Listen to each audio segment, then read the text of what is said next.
ሰላም ጤና ይስጥልን የተወደዳችሁ ተመልካቾቻችን እየተከታተላችሁ ያላችሁት ልዩ ዝግጅታችንን ነው። በዛሬው የልዩ ዝግጅት ፕሮግራማችን እንግዲህ ትኩረቱን የሚያደርገው የጋራ ትርክት ላይ ነው የሚያደርገው ማለት ነው። በተለይም ደግሞ አንድ የጋራ ትርክት ለአንድ ሀገር ያለው ጠቀሜታ ምንድነው? ሀገራትሳ ሀገረ መንግስታቸውን ሲገነቡ በምን አይነት ትርክት ነበር ሀገረ መንግስትን ሲገነቡ የነበሩት? አሁንስ ይህንን ነገር ለማስቀጠል ምን መደረግ አለበት የሚለውንም ጭምር እንግዲህ በዚህ ፕሮግራም ውስጥ የምንዳስስ ነው የሚሆነው።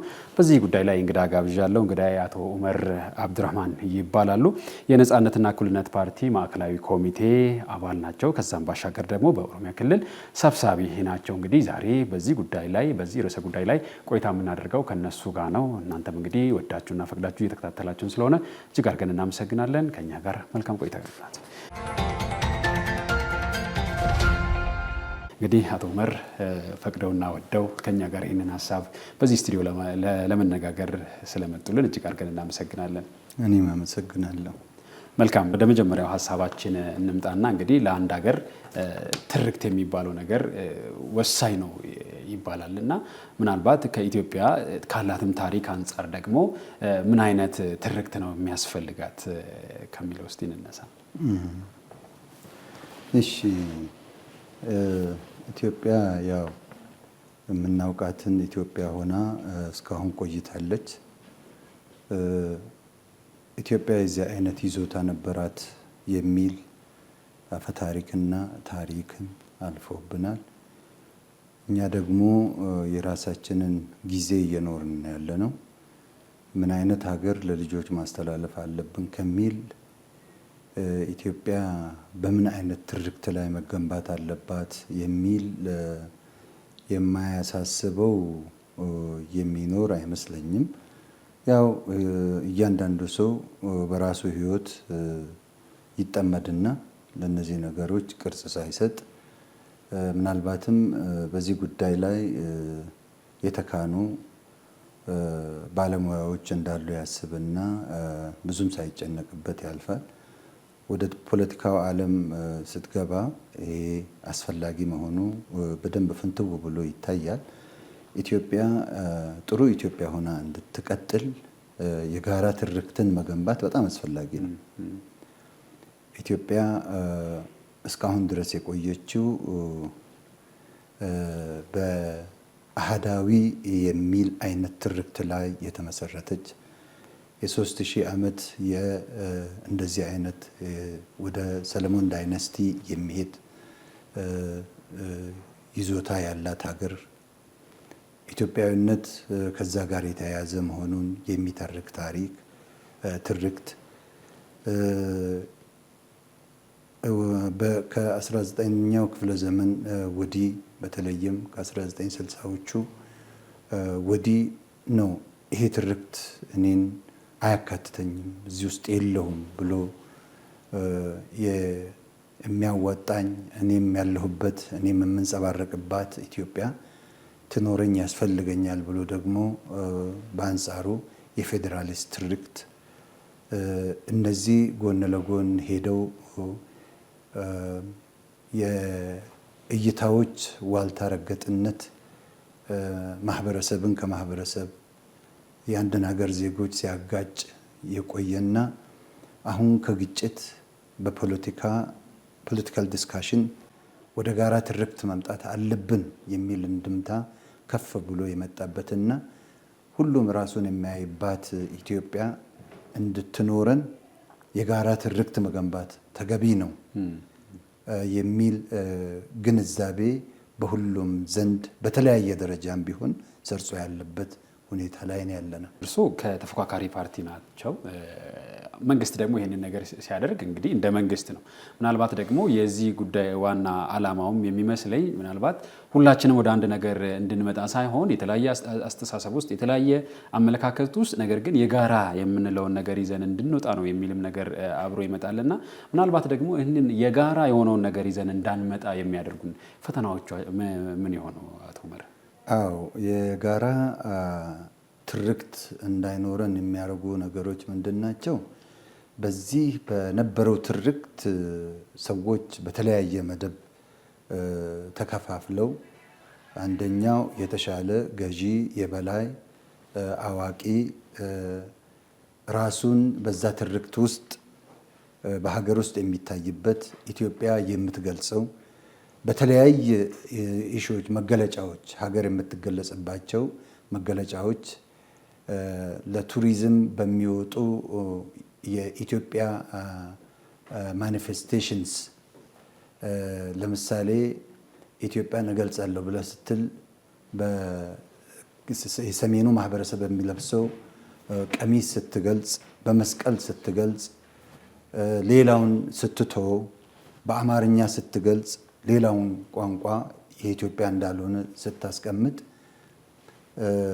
እቺ ሀገር እኔን አትገልጸኝም የሚል ሌላ ደግሞ ቡድን ይኖርና አሁን ወደ ጋራ ትርክት እንዳንመጣ የሚከለክሉን ነገር ኢትዮጵያ የምትባለዋ ሀገር እቺና እቺ ናት፣ ታሪኳም ይሄ ነው። እንግዲህ በታሪክና በትርክት መካከል ልዩነቶች አሉ። ታሪክ ሳይንሳዊ የሆነ የአቀራረጽ ይዘት አለው። በምርምር እና በጥናት ላይ ተመርኩዞ የሚቀርብ ዶክመንት ነው። የቀደምት ክስተቶችን በመረጃና በማስረጃ እያስደገፈ ያንን ትንታኔ የሚያመጣልን ዶክመንት ነው። ትርክት እኔን ደስ እንዲለኝ ሰው እንዲቀበለው አጣፍጦ ሰዎች የሚያቀርቡት አፈታሪክም ሊሆን ይችላል፣ ጸሐፊዎችም የሚጽፉት ሊሆን ይችላል። እነዚህ ነገሮች ልዩነት አላቸውና ቻሌንጁ በዚህ ትርክት ውስጥ እኔ ተጎጂ ነኝ የሚለውን እውነትም ተጎድቷል ብሎ እሱን ሪኮግናይዝ አለማድረግ፣ ለሱ እውቅና አለመስጠት ነው። እሱም መምጣት አለበት። ይሄ የኢትዮጵያዊነት መገለጫ ደቡቡንም መግለጽ አለበት። የኢትዮጵያዊነት መግለጫ ሁሉንም ኔሽንስ እንደ ናሽናሊቲ አሁን ስቴት ኦፍ ኔሽን የሚባል አይነት ኢትዮጵያ አይደለም ለሁላችንም የምትሆነው። ለምን በኢትዮጵያ በጣም ብዙ ኔሽንስ ኤንድ ናሽናሊቲስ አሉና እነዚህ በሙሉ የሚንጸባረቁባት ኢትዮጵያ እሷን ለመገንባት በፊት ይታይባት ብቻውን ይታይባት የነበረው ሌላው ሲመጣበት እንደውም መብቱ የተነፈገ ሆኖ ተከራካሪ ሆኖ መቅረብ የዚህ አይነት ቻሌንጅ ከዛ ባሻገር ደግሞ በአሁኑ ሰዓት እየላላ የመጣው የኮንሽስነስ የግንዛቤ እጥረት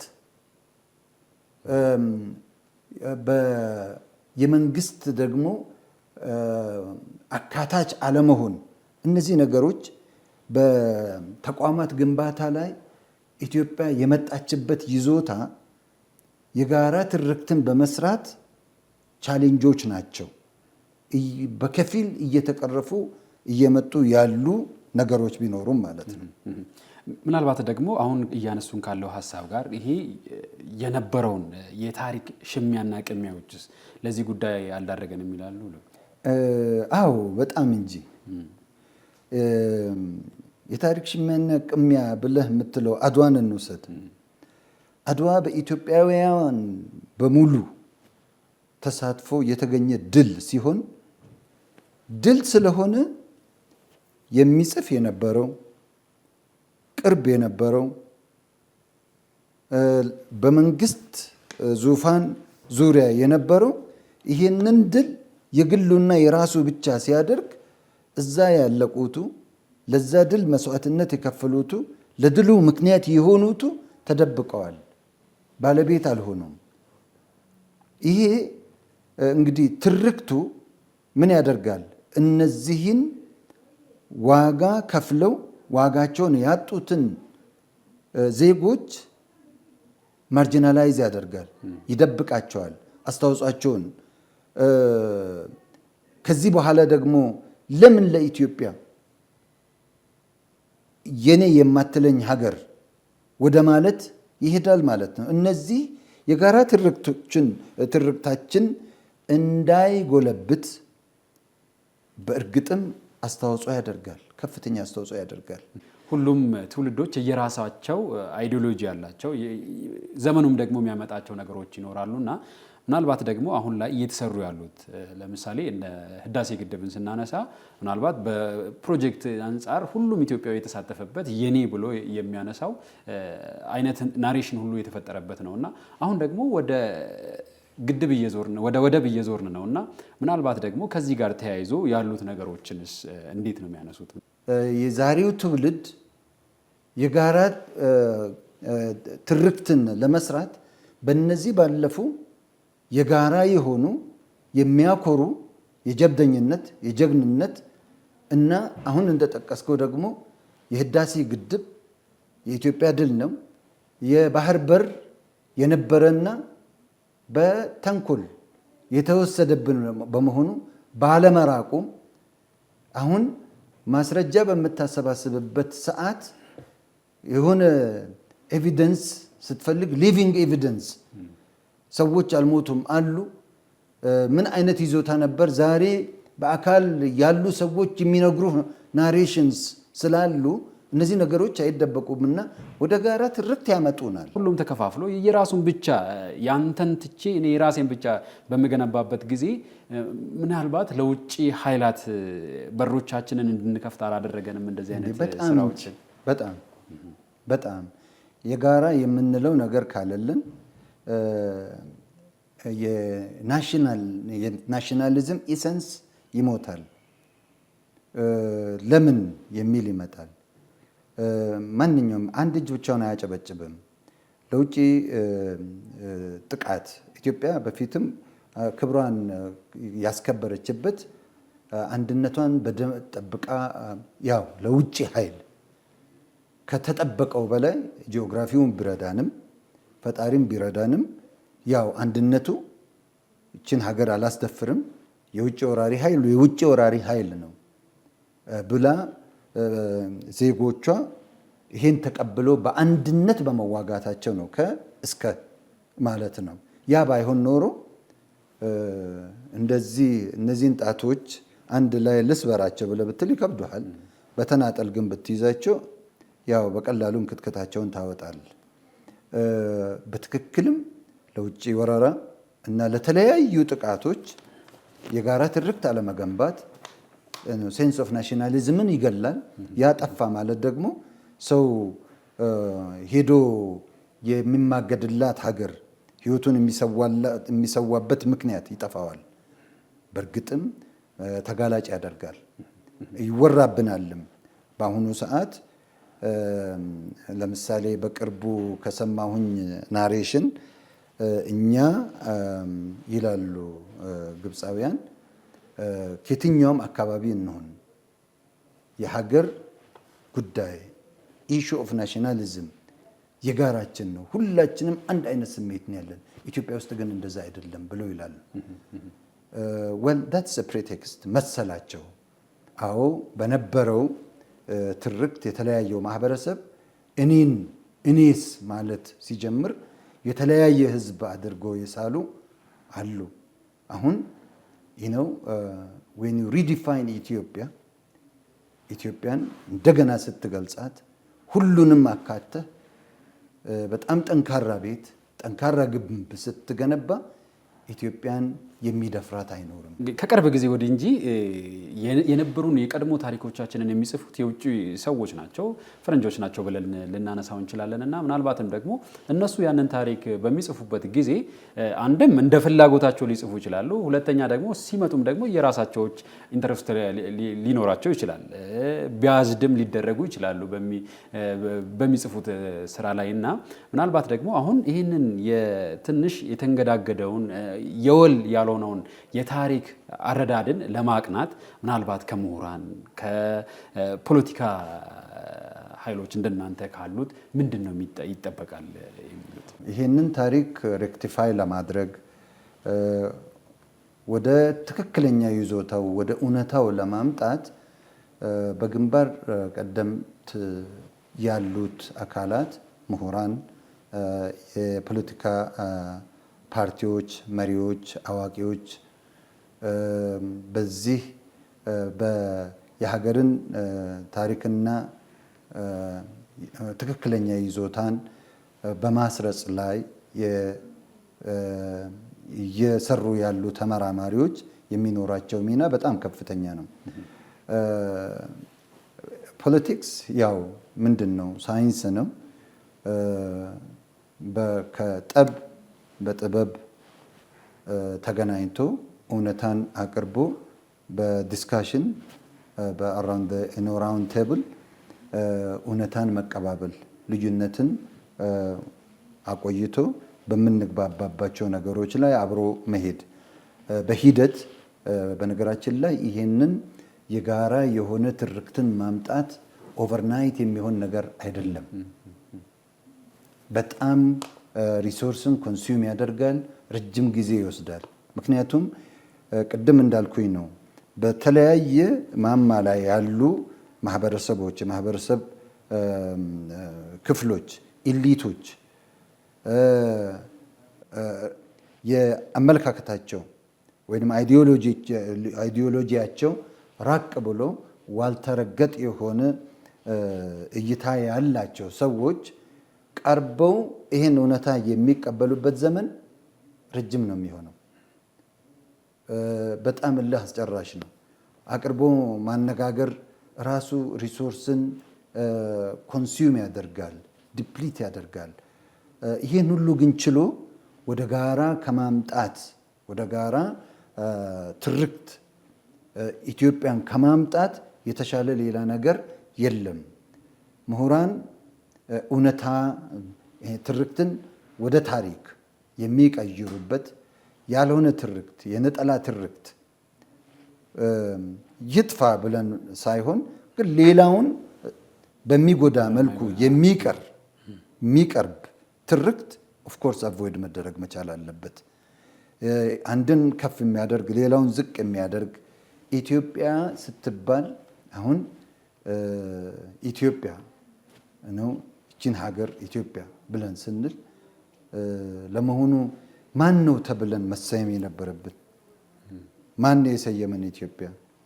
አሁን ግሪኮች ናቸው እኛን ስያሜ ሊሰጡን የሚገባቸው። ስትመለከት እቺን ሀገር በጣም ውብ ናት። በጣም ከፍተኛ የሆነ የተፈጥሮ ጸጋ አላት። ምድሯ ስር ብዙ ማዕድናት አሉ። አፈሯ ለም ነው። የዘራህበትን አብቅለህ የምትበላበት ነው። አየሯ በጣም ተስማሚ ነው። ልክ ከኢትዮጵያን ሻገር ስትል በረሃ ነው፣ ውሃ የለም።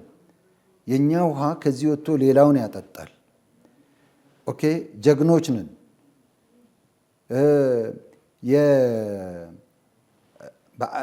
በዓለም ላይ ትልልቅ የሚባሉ እምነቶች መናገሻ ናት ኢትዮጵያ። ከዚህ ሁሉ በኋላ ፊታቸው በእሳት የተቃጠለ ሰዎች ተብለን ነው መሰየም ያለብን? አየው፣ አለመታደል ሆኖ እሱንም ወደን ኢትዮጵያ ስንል ሱስ ያለበት ሰው እንሆናለን። እሱንም ወደን ማለት ነው። ደስ የማይል ሆኖም ትርጉሙ ቆንጆዎች ነን። ከብዙ አፍሪካ ሀገሮች ጋር ስንወዳደር ሂድና አፍሪካዎችን ጠይቃቸው፣ ኢትዮጵያውያን ውቦች ናቸው። ከዚህ ሁሉ ጋር ማን ነበር ተብለን መሰየም የነበረብን? ማን ነው የኢትዮጵያ አባት ጥሩ ስም የሚያወጣላት? አየኸው። እና ወደ ፖይንቴ ልመለስና ኢትዮጵያን በሚገባት ይዞታ መቅረጽ ያሉባት ዜጎች በሙሉ ራሳቸውን በውስጧ የሚያዩባት to the extent of what revising the national anthem የኢትዮጵያ ሕዝብ መዝሙር ውስጥ ሲዘምር በቃ ሁሉም ሰው እኔም አለሁበት ብሎ እንዲል ማድረግ ይሄ ተገቢ የሆነ ስራ ነውና ይህም በግንባር ቀደምትነት ምሁራን፣ የፖለቲካል ፊገርስ ይህን ነገር በመቅረጽ ቀዳሚ ኃላፊነት አለባቸው። ሁሉም በሚባልበት ደረጃ እንግዲህ ሀገረ መንግስቱን የገነባው በመሰል ትርክቶች ላይ ናቸውና ምናልባት አሁንም አሜሪካ ሀያልነቷን የምታሳየን በተለያዩ የኪነ ጥበብ ስራዎቿ ሀያልነቷን ታሳየናለች።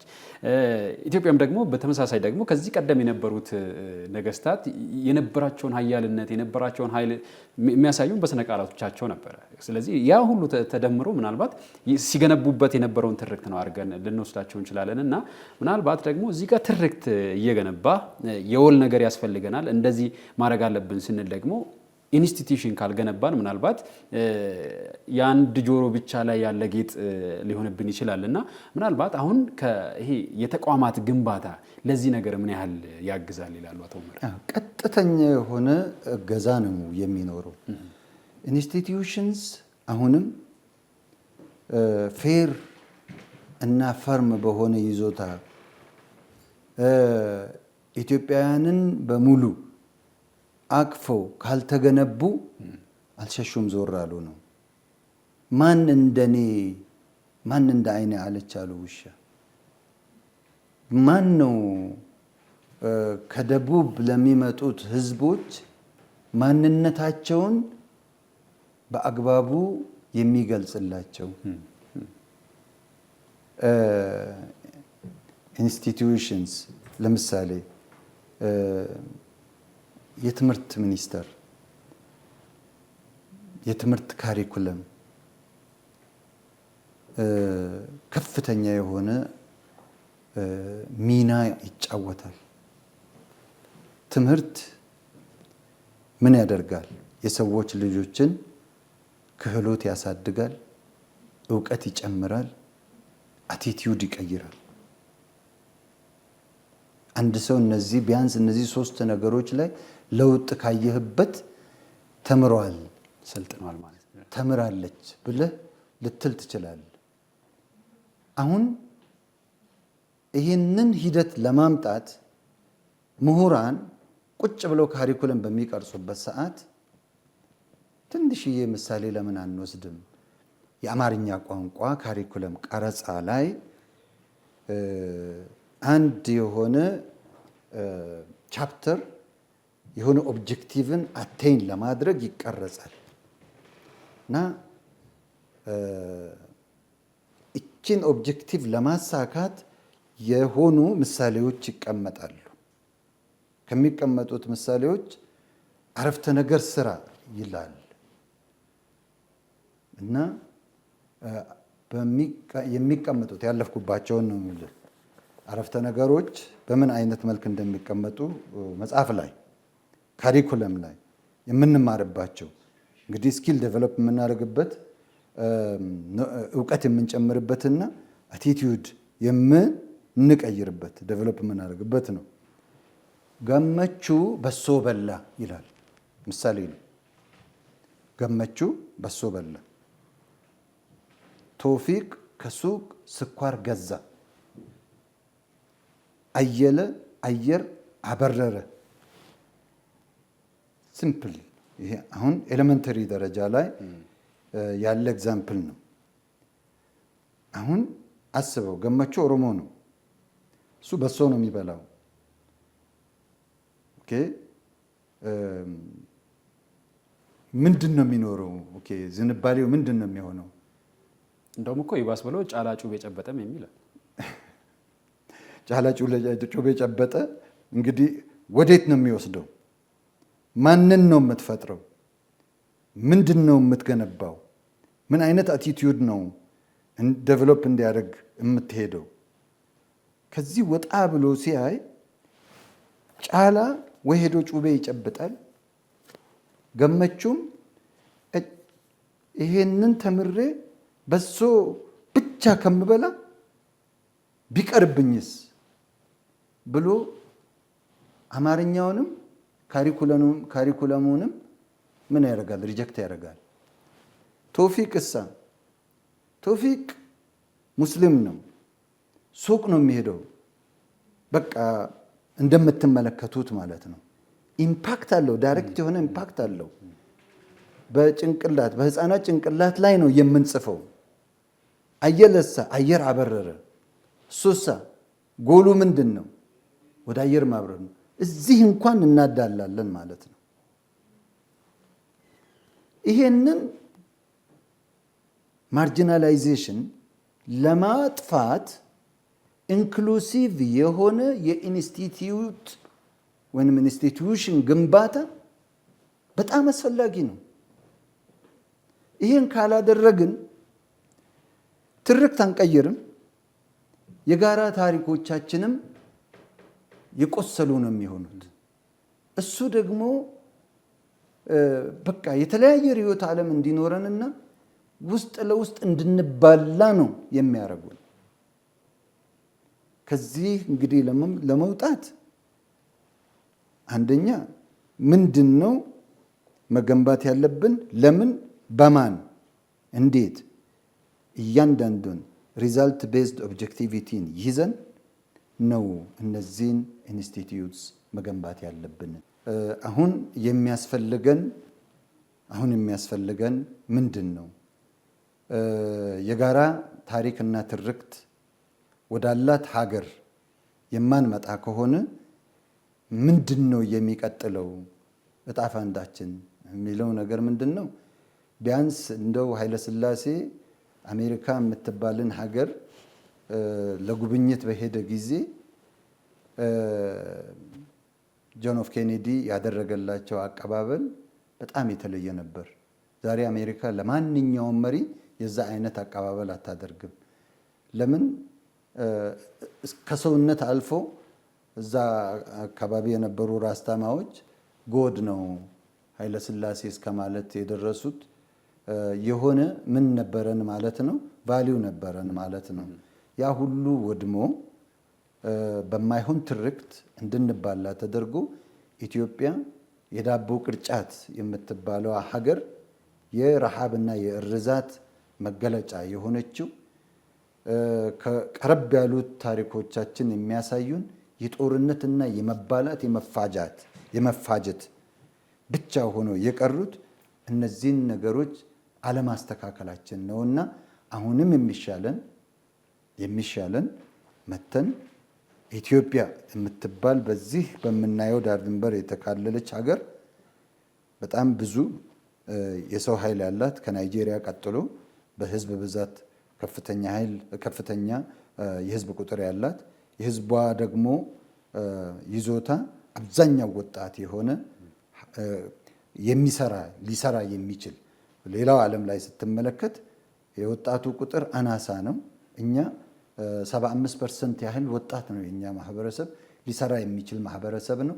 ሪሶርሱ እግራችን ስራ አለ። በጣም አሁን የሚያሳዝነው ነገር ምንድን ነው? አሁን የምንጠቅሳቸው ሀብቶች ፈጣሪ ያጎናጸፈን ሆነን እኛ ተቸጋሪዎች፣ ተሰዳጆች፣ ባህር የሚበላን ሌጋል በሆነ መንገድ ሳይሆን ኢሌጋል በሆነ መንገድ ድንበር አቋርጠን የምንሸሽ፣ ይሄ ታሪክ ማብቃት አለበት። ይሄ እውነታ፣ ይሄ ክስተት ማብቃት መቻል አለበት። ይሄ ሊበቃ የሚችለው መቼ ነው? ይሄ የምንናቆርበት ትርክት ቆሞ የጋራ ትርክቶቻችንን በአግባቡ ገንብተን ወደ ስራ፣ ወደ ልማት፣ ወደ ሀገር ግንባታ መሬት ስር የተቀመጠልንን ፈጣሪ ያስቀመጠልንን ሀብት ሌላ ደግሞ ጉልበተኛ መጥቶ በትኖን ባለቤት ሆኖ እንዳይወስድብን ብዙ ሆኗል፣ ብዙ ተከስቷል። ከሶማሊያ መዓት ዩራኒየም ተጭኖ ወጥቷል። በሶማሊያ እንትን አሜሪካ በወረደች ጊዜ ያ ዩራኒየም ተነስቶ እንደገና ደግሞ የሚፈነዳ ፈንጅ እና ቦምብ ሆኖ ኢራቅን ሲደበድብ ነበረ።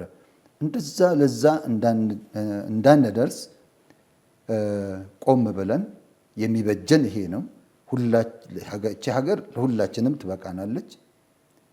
ስለዚህ ይሄ አምባገንነቱን አቁመን ወደ ጋራ ጠረጴዛ መተን ብሔራዊ ዲያሎጋችንን በአግባቡ ጨርሰን ይቅር ተባብለን ላለፈው ቁስል አሁን ያለውን ህዝብ መውቀስ አቁመን ወደ ጋራ ትርክት እንምጣ የሚል መልእክት ነው ማስተላለፍ እንፈልገው።